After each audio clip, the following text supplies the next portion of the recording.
సంబంధించినటువంటి cinema hello చిత్ర నిర్మాణ సభ్యులందరికీ పేరు పేరున నమస్కారం తెలియజేసుకుంటున్నాను. ఈ సినిమాను ప్రతి చిన్న డైరెక్టర్లు ఎంతో కష్టపడి చాలా కాలం కష్టపడి తీసింటారు. ఈ మధ్యకాలంలో పెద్ద సినిమాలు మాత్రమే సక్సెస్ అవుతున్నాయి, కానీ చిన్న సినిమాలకు ఎంకరేజ్మెంట్ లేదు. ఈ మధ్య బల్గం సినిమా చాలా హిట్ అయింది. అదేవిధంగా దీనమ్మ జీవితం అనే సినిమా కూడా చాలా పెద్ద హిట్ కావాలని కోరుకుంటున్నాను. ఈ చిత్ర నిర్మాణ సభ్యులందరికీ పేరు పేరున ధన్యవాదాలు చెప్పుకుంటున్నాను.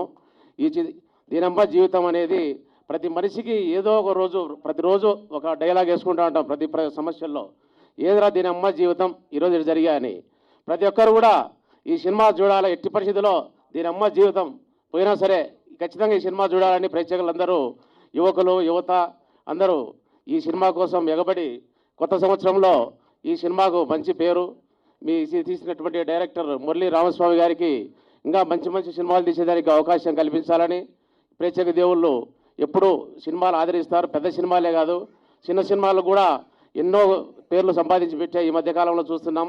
కోట్లు పెట్టే సినిమాలు కూడా ఒక రోజులో పోతున్నాయి. ఇలాంటి సినిమాలు మనందరం కూడా ఆదరించాలి ఖచ్చితంగా. చిన్నోళ్ళు సక్సెస్ అయితేనే వ్యవస్థ బాగుంటుంది. వీళ్ళు అదే కాకుండా దీనమ్మ జీవితం సినిమా రోజు మన దగ్గరండే చుట్టూ మన దగ్గరే జరుగుతున్నట్టే న్యాచురల్గా తీశారు సినిమా కూడా. దీంట్లో ఉండేటువంటి హీరో హీరోయిన్స్ కూడా పాత్రలు చాలా బాగా చేశారు. చాలా పెద్ద సినిమాలో ఉండేటువంటి పాత్రలు కూడా దీంట్లో బాగా కనబడుతున్నాయి. హీరో కానీ హీరోయిన్స్ పాత్ర కూడా చాలా అద్భుతంగా తీశారు. అది కాబట్టి ప్రతి ఒక్కరూ ఇలాంటి చిన్న సినిమాలను ఎంకరేజ్ చేసి ప్రేక్షక దేవుళ్ళు కొత్త సంవత్సరంలో ఈ సినిమాను దీనమ్మ జీవితం ఖచ్చితంగా సక్సెస్ అయ్యే విధంగా చూడాలని ఆ దేవుని ప్రార్థిస్తూ ఈ చిత్ర యూనిట్ సభ్యులందరికీ పేరు పేరున కృతజ్ఞతలు తెలుపుకుంటున్నాను. జీవితం అని ఎప్పుడు అనిపించింది? ఏమున్నదమ్మా, భార్యను పెట్టుకొని మళ్ళీ రెండవది ఇంట్లో ఇల్లాలు ఒంటింటో ప్రియురాలు అనేప్పుడు రెండు సార్లు మెయింటైన్ చేయాలనేప్పుడు దీని అమ్మ జీవితం అని అనిపిస్తుంది కొందరికి. అదేవిధంగా ఈ సినిమా కానొస్తాను చూస్తా అంటే ఇద్దరిని మెయింటైన్ చేసే పరిస్థితిలో అన్ని ప్రతి సందర్భాల్లో ప్రతి ఏదో ఒకటి ప్రతి మూమెంట్లో మనకు కానొస్తుంటాయి రోజు డేలో ప్రతి ఒక్కరికి. ఓకే ఓకేమ్మా. చేసిన వారందరికీ నా తరపున ప్రతి ఒక్కరికి నమస్కారం తెలియజేస్తున్నాను. స్టేజ్ మీద ఉన్న పెద్దలందరికీ నా తరపున నమస్కారాలు. అండ్ స్పెషల్ థ్యాంక్స్ ఫర్ దీనమ్మ జీవితం టీమ్. సో నేను ట్రైలర్ చూశాను. అసలు టైటిల్ విన్నప్పుడే నాకు చాలా ఇంట్రెస్టింగ్గా అనిపించింది. అండ్ రియాలిటీకి దగ్గరగా ప్రతి ఒక్కరు డైలీ మినిమం ఒక 20 టైమ్స్ అయినా డేలో అనుకుంటారు దీనమ్మ జీవితం, ఎందుకురా ఈ జీవితం అని. సో అందరికీ కనెక్ట్ అవుతుంది. అండ్ ట్రైలర్ అయితే చాలా బాగుంది, కొత్తగా ఉంది. మనం ఇప్పుడున్న ఈ మధ్యకాలంలో చూస్తున్నాం చిన్న సినిమానా పెద్ద సినిమానా అని కాదు, కంటెంట్ సబ్జెక్ట్ ఉండి టాలెంట్ ఉంటే అదే పెద్దగా హిట్ అవుతుంది. సో నాకు ఈ మూవీలో అదే అనిపించింది. ట్రైలర్ చాలా బాగుంది, అందరు కనెక్ట్ అవుతారని నాకు అనిపిస్తుంది. అండ్ ఈ మూవీ పెద్ద హిట్ కొట్టాలని నేను కోరుకుంటున్నాను. అండ్ డైరెక్టర్ గారు మీ హార్డ్ వర్క్, మీ క్రియేటివిటీ బాగా అనిపించింది నాకు ఈ ట్రైలర్ చూస్తుంటే. మీరు ఇలాంటి కొత్త రకం స్టోరీస్తో ప్రేక్షకుల ముందుకు రావాలి, అందరినీ ఎంటర్టైన్ చేయాలని నేను కోరుకుంటున్నాను. Thank you. దీనమ్మ జీవితం అన్న సాంగ్ నాకు ఈ అవకాశం ఇచ్చిన దీనమ్మ జీవితం సాంగ్లో నేను యాక్ట్ చేశాను. నాకు చాలా సంతోషంగా ఉంది. నాకు ఈ అవకాశం ఇచ్చిన మా మురళీ స్వామి గారికి చాలా చాలా చాలా థ్యాంక్ యూ. అండ్ దేవ్ గారు హీరోయిన్ అండ్ మై బెస్టీ పండు అండ్ రామస్వామి సార్ చాలా అంటే చాలా హార్డ్ వర్క్ చేశారు. నాకు చాలా నచ్చింది. ట్రైలర్ చాలా బాగుంది. సాంగ్ ఎలా హిట్ అయిందో మూవీ కూడా అలానే హిట్ అవుతుందని నేను మనస్ఫూర్తిగా కోరుకుంటున్నాను. ఇక్కడికి విచ్చేసిన పెద్దలందరికీ ధన్యవాదాలండి. నాకు ఈ అవకాశం మాట్లాడడానికి ఇచ్చినందుకు మురళి సార్కి మరొకసారి ధన్యవాదాలు. So अभी आपने तो बोल दिया, sorry I don't know Telugu, so I'll be speaking either in English or in Hindi. So trailer तो मुझे बहुत अच्छा लगा and Dev is my very good friend, बहुत अच्छा काम किया एंड डायरेक्टर सर बहुत अच्छा पिक्चराइजेशन है and story telling is also very good. सारे सॉन्ग्स मुझे काफ़ी पसंद आए एंड आई होप के सॉन्ग्स भी बहुत हिट हो and all the best for the team.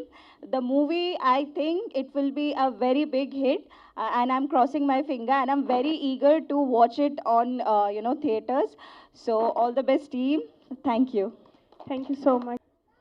నాకు ఈ మూవీ అవకాశం ఇచ్చిన మురళీ రామస్వామి గారికి నా ధన్యవాదాలు తెలియజేస్తున్నాను.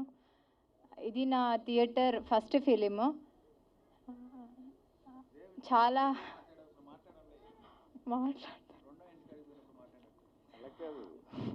మీరు మాట్లాడారు కదా అక్కడ, ఎక్కడికి వెళ్ళావు, ఏం చేస్తున్నావు, వెళ్ళి అక్కడికి వెళ్ళు ఆఫీస్ కానీ, అలా గట్టిగా మాట్లాడాలి. ఈ మూవీలో దేవగారికి ఒకరు సరిపోరు అనుకుంటాను.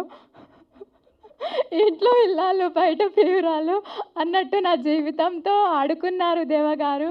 సో బయట ఇలాంటివి చాలా జరుగుతూ ఉంటాయి. సో మీరందరూ థియేటర్కి వెళ్ళి చూడండి అండ్ మాకు కూడా బ్లెస్ చేయండి. ఈ అవకాశం ఇచ్చిన మా డైరెక్టర్కి very very thanks. And Deva గారికి కూడా సెకండ్ సెటప్ పెట్టుకున్నందుకు థ్యాంక్ యూ సో మచ్. నిన్ను వదిలేసాడనా? నాకు ఒక పాప ఉంది. థ్యాంక్ యూ సో మచ్ అందరికీ, ఇక్కడ వచ్చిన వాళ్ళందరికీ. మీరు జూన్ 5th ఈ మూవీ చూడాలి. జనవరి 5th థియేటర్కి వెళ్ళి ఈ మూవీ చూడాలి ఖచ్చితంగా. అండ్ చూసి తర్వాత మాకు బ్లెస్ చేయండి. ఇలాంటి మరిన్ని అవకాశాలు మాకు రావాలని నేను కోరుకుంటున్నాను. Thank you so much media వాళ్ళకి, ఇక్కడ వచ్చిన పెద్దలందరికీ. Sir thank you so much అండి అందరికీ. Thank you so much. So Priya, దీనమ్మ జీవితం. లేదండి, ఇంకా నేను అన్మ్యారీడ్ కదండి, ఇంకా నాకు అలాంటివి ఎక్స్పీరియన్స్ అవ్వలేదు. అయినప్పుడు చెప్తాను, అయినప్పుడల్లా నా మూవీ వేసుకొని నేను చూసుకుంటాను టీవీలో. సో ఇంకా ఇలాంటివి అయితే నాకు జరగలేదు నా లైఫ్లో. బట్ ప్రతి విషయంలో మనము ఏమైనా డిసప్పాయింట్ అయినప్పుడు ఏం జీవితం రా బాబు ఇది అని అనుకుంటాం కదా. సో అలా ప్రతిరోజు అనుకుంటూనే ఉంటాము. సో ఆబ్వియస్లీ దినమ్మ జీవితం పోయింది. థ్యాంక్ యూ సో మచ్ అందరికీ. థ్యాంక్ యూ సో మచ్ ప్రియ. అండి, వేదికపై విచ్చేసిన పెద్ద వాళ్ళందరికీ ధన్యవాదాలు. మీడియా మిత్రులకి చాలా థ్యాంక్స్. వచ్చిన ఆడియన్స్కి, ఫ్రెండ్స్కి చాలా థ్యాంక్స్ చెప్తున్నాను. ముందుగా ఈ సినిమా గురించి చెప్పాలంటే, ఈ సినిమా ఎప్పుడైతే స్టార్ట్ అయిందో డైరెక్టర్ గారు పిలిచి స్టోరీ చెప్పి మీరేనండి హీరో అని చెప్పారు నాకు. అప్పటి నుంచే స్టార్ట్ అయింది నాకు దీనమ్మ జీవితం అని. సినిమా మొదటి పెట్టిన దగ్గర నుంచి అయిపోయేదాకా ఎప్పుడైపోద్దా ఎదురు చూసా ఫస్ట్ వ్యక్తి నేనే. మార్నింగ్ 5ంటికి కాల్ చేస్తారు, మరుసట 4ంటికి ఓకే అంటారు. ఈ 24 గంటల కంటే ఎక్కువగా పనిచేసిన రోజులు ఉన్నాం మేము. సార్ చాలా కష్టపడ్డారు. మెయిన్ చెప్పాలంటే, నన్ను ఈ స్థాయికి ఎట్లా తీర్చిదిద్దినైనా రోబోలో చెప్తారు వశీకరణ రోబోని సృష్టించారని, అట్లా నన్ను సృష్టించింది మాత్రం ఆయనే, మురళి గారు. నేను చాలా సాఫ్ట్గా ఉండేవాడిని, అంత రచ్చరచ్చగా చేయించారు. తర్వాత హీరోయిన్స్ పాపం నిజమైన దెబ్బలు తిన్నారు సినిమాలో. వాళ్ళకి నిజంగా పాపం చాలా థ్యాంక్స్ అండి. ఇంకో భార్య రాలా, ఆవిడ ఎక్కడికో వెళ్ళినట్టున్నారు, బిజీగా ఉన్నారు. లవ్ అది. తర్వాత మా ప్రొడ్యూసర్స్ గారికి మమ్మల్ని నమ్ముకొని కొంచెం మాకు హెల్ప్ చేసినందుకు వాళ్ళు ఖచ్చితంగా సక్సెస్ఫుల్గా వాళ్ళు ఫైనాన్షియల్గా చాలా సంతోషంగా హ్యాపీగా ఈ సినిమా నుంచి డబ్బు అందుకోవాలని మనస్ఫూర్తిగా కోరుకుంటున్నాను. Anyway thank you so much. ఎందుకంటే ఎక్కువ మాట్లాడితే మళ్ళీ మా డైరెక్టర్ గారు టైం అయిపోయింది సార్. సార్ రండి సార్. ఇంకా చెప్పాలంటే పండు గారు మెయిన్. ఎందుకంటే ఈ సినిమా డైరెక్టర్ గారు చేసిన పండు గారు లేకపోతే అయ్యేది కాదు. ఎంతో వెనకుండి ఆయన ప్రతి ఒక్కరిని ఎంకరేజ్ చేసి ఈ షూటింగ్లో కానీ యూనిట్తో కానీ ప్రతి పని దగ్గరుండి చేయించినందుకు పండు గారు రండి సార్ రండి. చాలా థ్యాంక్ యూ సార్. తర్వాత ఇంకా మెయిన్ చెప్పాలంటే జనవరి 5th నాకు తెలిసి ఒక బ్లాక్ బస్టర్ కొడతామనిపిస్తుంది. ఖచ్చితంగా కొడతాము. మళ్ళీ ఇదే ప్రెస్ ఇదే ఆడియన్స్తో సక్సెస్ మీట్లో కలుస్తాం మనం, అది మాత్రం ఖచ్చితంగా చెప్పగలను. సినిమా గురించి అయితే చాలా కష్టపడ్డామండి. కష్టమే ఫలితం అంటారు కదా, ఆ ఫలితం ఖచ్చితంగా మాకు దక్కుద్ది sir. Thank you so much అండి. ఇంతసేపటి నుంచి అందరూ సినిమా గురించి, ఎక్స్పీరియన్స్ గురించి మాట్లాడారు. సో మీడియా మిత్రులందరికీ కూడా ఇంత ఓపికగా ఇంతమంది విని దీనమ్మ జీవితం అనుకునే ఉంటారు నాకు అర్థమైంది. But last but not least నేను కాబట్టి thank you very much media మిత్రులందరికీ. అలాగే నా ఫ్రెండ్స్, శ్రేయోభిలాషులు, మా బావగారు, ఆయన్ని అన్ననాలో బావనాలో లేకపోతే ఫ్రెండ్ అనాలో తెలియదు కానీ మా శ్రీపాల్ గారు సో ఆయన నాకు చాలా మంచి మిత్రులు.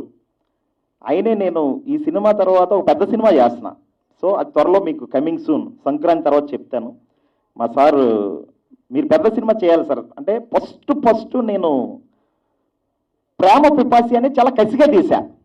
కసి అంటే మామూలు కసి కాదు, నలుగురు అమ్మాయిలు ఒక హీరో ప్రేమను ఎత్తుక్కునే కుర్రోడు స్టోరీ తీశా. మొత్తం 1 year కష్టపడి కంప్లీట్ చేసి మంచి పబ్లిసిటీ, ట్రేజర్ కూడా మీరు చూసుకోవచ్చు. అర్జున్ రెడ్డి ఆరక్షన్ రెడ్డి డాష్ డాష్ డాష్ వేసేసిందిరా అనే లెవెల్లో ఆ సినిమా తీశాను. చాలా కసిగా తీసాం. ఆ సినిమాకి పనిచేసిన వాళ్ళు చాలా కసిగా చేశారు. బట్ రిజల్ట్ టైం వచ్చేసరికి మార్చ్ అంటే నేను ఫిబ్రవరి వెళ్ళాలి, విజయ్ దేవరకొండ మూవీ ఏదో ఉందని పోస్ట్ పోన్ చేశారు. సరే మార్చికి వెళ్ళాం. కట్ చేస్తే 13th రిలీజు,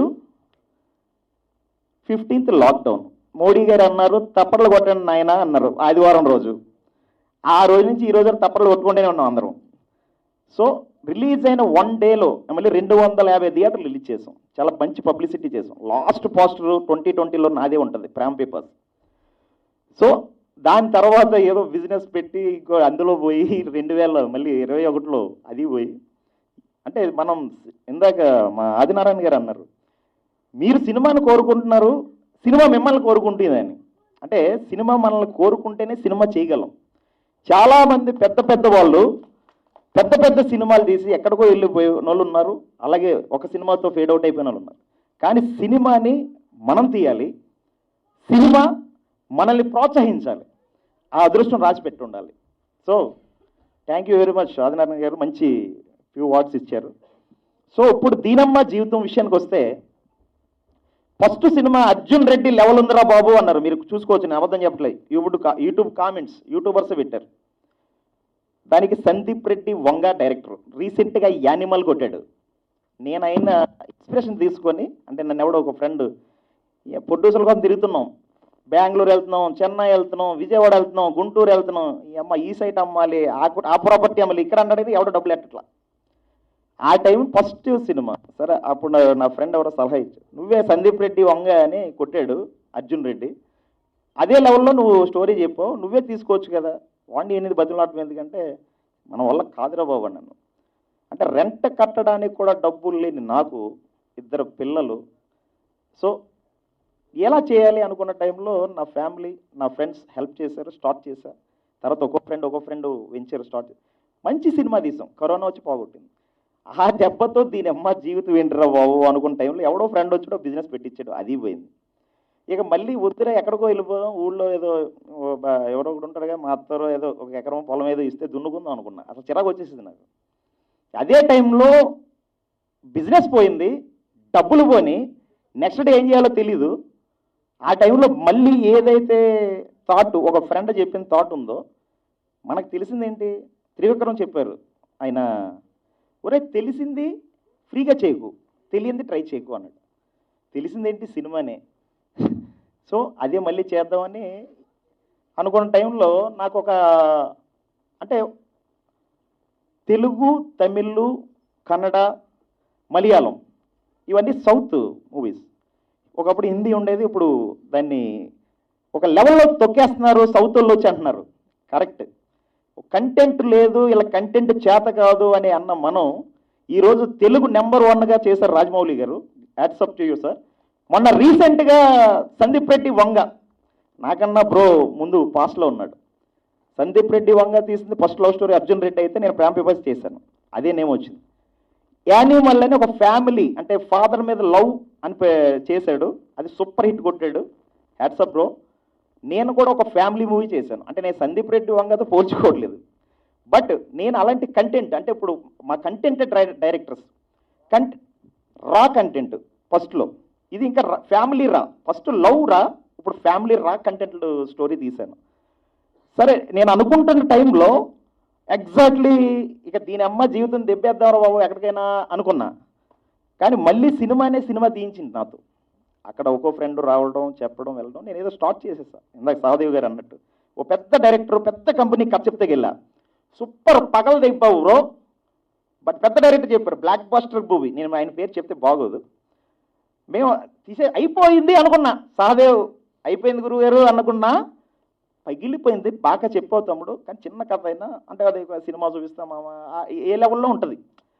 సో అబ్బా అయిపోద్దేమో అనుకున్నా. నెక్స్ట్ డే చిన్నది అంటున్నారు, ఇంకా పెద్ద బడ్జెట్ పెద్ద హీరో కావాలంటే నాకు పెద్ద హీరో స్టోరీ ఉంది, కానీ నాకు బన్నీ, రామ్ చరణ్, విజయ్ దేవరకొండలు నాకు ఇవ్వరు. ఇప్పుడు ఎవరో ఒకరితో చేయాలి నేను. ఇప్పుడు అంటే నేను సినిమా చేయాలి ఫస్ట్.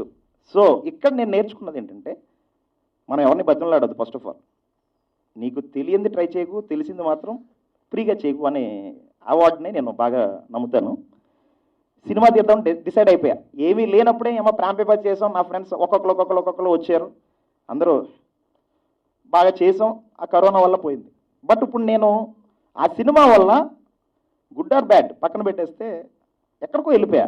అంటే ఒక మైండ్ సెట్లోకి వెళ్ళిపోయా. ఒక కంటెంట్ చెప్పాలి. కంటెంట్ చెప్పేవాడు ఎవడు? తమిళ వాళ్ళు, తర్వాత కన్నడ వాళ్ళు, మలయాళం వాళ్ళు, మరీ బీభత్సంగా స్లో మోషన్లో చెప్పేవాళ్ళు. అంటే తెలుగులో ఎవడో లేడా కంటెంట్ చెప్పడానికి? అంటే కంటెంట్ మూవీ ఆడదా తెలుగులో? ఎస్, నేను కంటెంట్ మూవీ చేశా. అండ్ ప్రతి ఒక్కరూ థియేటర్కి వచ్చి సినిమా చూడండి, బీభత్సంగా ఎంజాయ్ చేస్తారు. సో ట్రైలర్లో ఏవో 2 పెట్టాం, అది మీట్లు పడతాయి కంపల్సరీ, అది కామను. సో దీన్ని సక్సెస్ఫుల్ సినిమా చేసే ప్రేక్షకుల దేవుళ్ళకి నా మనస్ఫూర్తి ధన్యవాదాలు పెడుతున్నాను. సో జనవరి 5th థియేటర్కి రండి, చూడండి. Extraordinary film. ప్రతి ఒక్కడి లైఫ్లో జరిగే స్టోరీని, ఇది నాది, ఇది నాది. ప్రతి అమ్మాయి అనుకుంటుంది నాది, ప్రతి అబ్బాయి అనుకుంటాడు ఇది నాది స్టోరీ అని మీరు ఫీల్ అవ్వి ఇంటికి వెళ్ళేటప్పుడు ఏడ్చుకుంటూ వెళ్తారు. ఇది ఖచ్చితంగా చెప్తాను. నేను ఎంటర్టైనర్గానే చెప్పాను, బట్ ఒక మంచి కంటెంట్ చెప్పాను. లాస్ట్లో ఒక డిఫరెంట్ పాయింట్ ఒకటి చెప్పాను. ఒక డిఫరెంట్ పాయింట్ అంటే అసలు ఇప్పుడు వరకు మీరు తెలుగులో అంటే మనకు తెలిసిన కొన్ని న్యాయబద్ధమైన ఏదైతే ఉంటాయో కారణాలు ఇందులో మీరు తెలుసుకోవచ్చు. అది కూడా హస్బెండ్ అండ్ వైఫ్స్ మధ్యన. ఇది family drama, family comedy, commercial entertainment నేను తీశాను. సో ప్రతి ఒక్కరూ థియేటర్కి విజిట్ చేయండి, ఈ సినిమాని సక్సెస్ చేయండి. ఎందుకంటే మేము పడ్డ శ్రమ, కష్టం, కసి అన్నీ మీకు కనబడతాయి. సో నా టీం, నా ఎడిటరు, నా కెమెరామెన్ను, నా మిక్సింగ్ మాస్టర్ మిత్ర, సో వీళ్ళందరూ నా టార్చర్ భరించి వర్క్ చేశారు. 1 కాదు 2 కాదు 3-4 సార్లు కట్ చేస్తే ఎడిటర్కి కోపం వచ్చింది. So thank you very much guys.